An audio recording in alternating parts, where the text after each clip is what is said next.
Bienvenue sur Africa 24 dans cette nouvelle édition du Non-Stop Info où voici les titres de l'actualité. Au Libéria, Ellen Johnson Sirleaf, 5e lauréate du prix Mo Ibrahim 2017, prix Nobel de la paix. En 2011, l'ancienne présidente du Libéria est récompensée pour avoir su poser les fondations sur lesquelles son pays peut désormais se construire.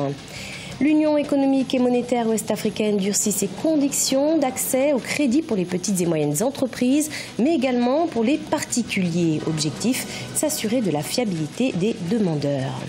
Et puis, découverte de Sigma Apparel, une nouvelle marque de sportwear made in Égypte. Basée au Caire, la marque utilise notamment des matériaux hydrophobes.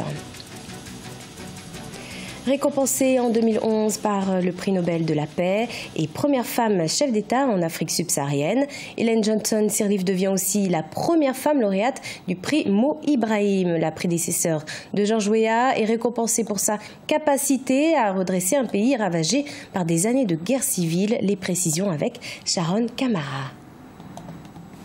L'ancienne présidente du Libéria, Ellen Johnson Sirleaf, a reçu ce lundi 12 février le prix Mo Ibrahim 2017, une récompense pour son action à la tête du pays de 2006 à 2018.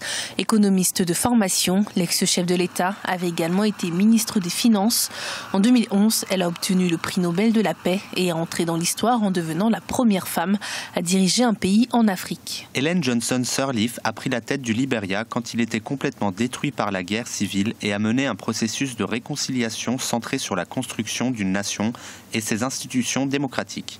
Durant ses 2 mandats, elle a œuvré inlassablement au nom du peuple du Libéria. Durant ses 12 ans au pouvoir, Ellen Johnson Sirleaf a posé les fondations sur lesquelles le Libéria peut désormais se construire. Investie en janvier 2006 et en 2011 pour un second mandat, Ellen Johnson Sirleaf a passé le pouvoir en janvier 2018 à l'ancienne star du football international George Weah.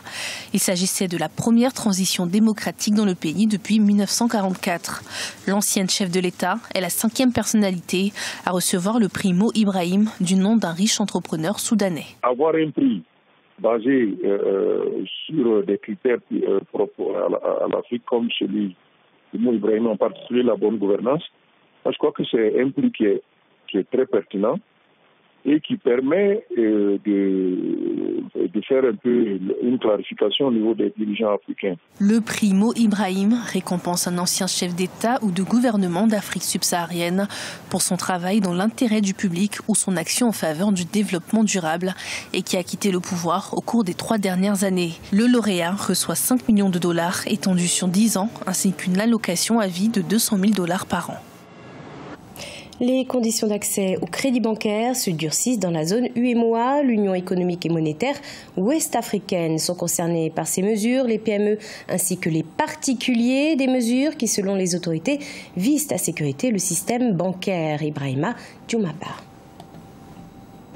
C'était attendu depuis plusieurs années, c'est désormais officiel. Après l'entrée en vigueur des réformes de Bâle II et Bâle III depuis le 1er janvier 2018 dans la zone de l'Union économique et monétaire ouest-africaine, l'octroi de crédit sera dorénavant mieux sécurisé par les banques et les institutions de crédit. Cela vise notamment plus de garanties pour le secteur bancaire appelé à faire face aux différents chocs et risques. Ce qu'on a constaté au niveau de l'UEMOA aussi, c'est que les PME ont du mal à accéder aux prêts des banques, parallèlement aux grandes entreprises qui n'ont pas trop de difficultés à lever souvent même de gros montants au niveau du marché bancaire.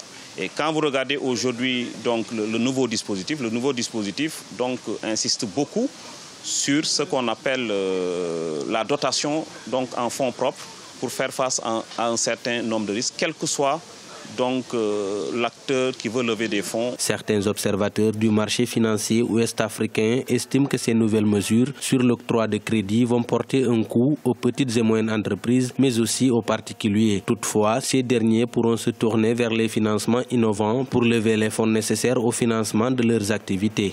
Il y a un durcissement des conditions d'octroi de crédit, un renchérissement aussi du crédit parce que la contrepartie en fonds propres demandée a été relevée. D'autant que les PME ne présentent pas les meilleurs profils si on mettait en place des systèmes de scoring, c'est-à-dire de notation des clients. Souvent, à ce niveau-là, les entrepreneurs ont plus besoin de fonds de capital risque, de business angels, c'est-à-dire de systèmes de financement alternative par rapport au système bancaire. Dakar, la capitale du Sénégal, a accueilli les 8 et 9 février 2018 le forum des clubs de dirigeants de banques et établissements de crédit d'Afrique dont le thème était « Enjeux et défis pour la Banque africaine de demain entre innovation et risque ». A rappeler que le Conseil des ministres de l'UEMOA avait déjà adopté les réformes de Bâle 2 et 3 depuis juin 2014 à Lomé au Togo par la décision numéro 13 portant dispositif prudentiel applicable aux établissements de crédit et compagnie financière de l'UEMOA.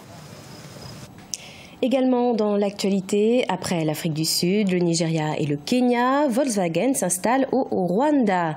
Avec une capacité de production de 5000 voitures par an, le constructeur automobile allemand va également créer plus de 1000 emplois au pays des 1000 collines. Reportage Fraterne d'Akai Senga, notre correspondant sur place.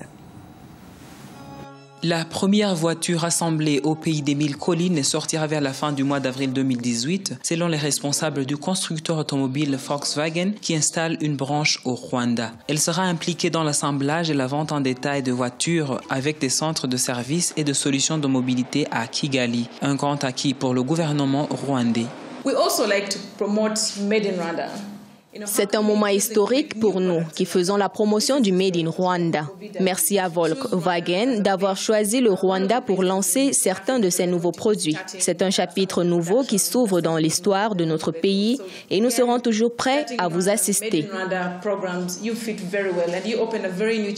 Selon les responsables, la première phase de l'investissement verra le constructeur automobile dépenser jusqu'à 20 millions de dollars américains en investissement avec une capacité de production de 5000 voitures par an. Cette phase permettra également la création de plus de 1000 emplois. Nous avons déjà fini les plans de ce que nous allons faire ici au Rwanda et le matériel arrive bientôt à Kigali. Nous avons aussi signé un accord avec nos partenaires kenyans et d'autres pays africains pour l'établissement de nos opérations ici au Rwanda.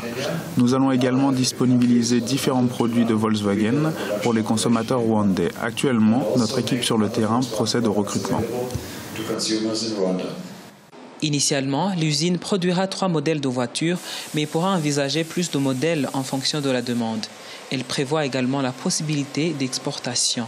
Les statistiques de l'Office rwandais des recettes de 2017 indiquent qu'entre 7000 et 9000 voitures sont importées chaque année. Focus à présent sur une toute nouvelle marque égyptienne de vêtements de sport qui utilise des matériaux hydrophobes. Elle se nomme Sigma Apparel et propose des tenues résistants aux liquides, aux taches et même aux odeurs. Une première en Afrique à découvrir avec Corinne Kandem. Sigma Apparel, une nouvelle marque de sportswear made in Egypt, défie les marques mondiales. Basée au Caire, la capitale égyptienne, cette marque serait la première en Afrique à proposer une nouvelle technologie permettant aux vêtements de résister aux liquides, aux taches et même aux odeurs. Sigma Apparel a vu le jour grâce à un groupe d'ingénieurs pétroliers égyptiens. La première chose à laquelle nous avons pensé était de créer une marque de vêtements de sport.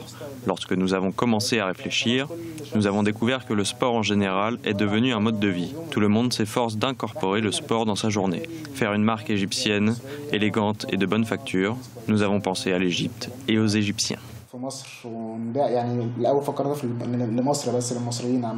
Depuis la dévaluation de la livre égyptienne en 2016, les vêtements de sport importés sont devenus difficiles à acheter pour de nombreux Égyptiens.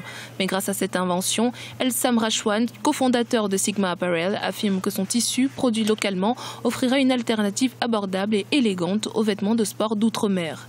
Les vêtements de sport Sigma coûtent entre 200 et 400 livres, environ 11 à 22 $, ce qui est relativement peu coûteux par rapport aux articles importés. Beaucoup de choses vous donneront envie de l'acheter avant même de voir le design, comme par exemple son usage constant et quotidien.